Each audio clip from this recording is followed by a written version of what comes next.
Smash பண்ணி விட்டுடலாம். அப்போ நல்லாவே அது குக் ஆகிடும். பாருங்கள், அந்த தண்ணி பூராவும் எடுத்துக்கிச்சு.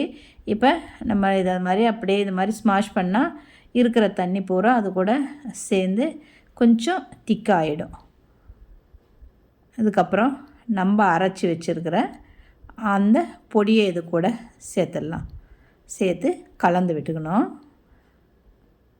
கரெக்டாக தான் அரைச்சிருக்கோம், அதனால் எல்லாமே அது கூடவே சேர்த்து கலந்து விட்டுக்கலாம். இது அவ்வளோ நல்லா டேஸ்ட்டாக இருக்கும்.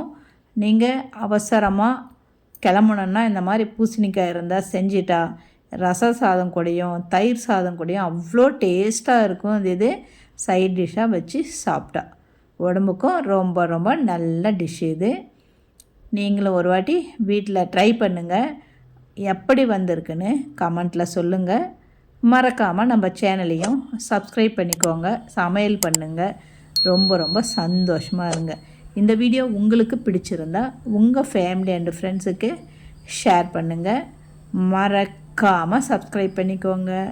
நன்றி, வணக்கம், வாழ்க வளமுடன்.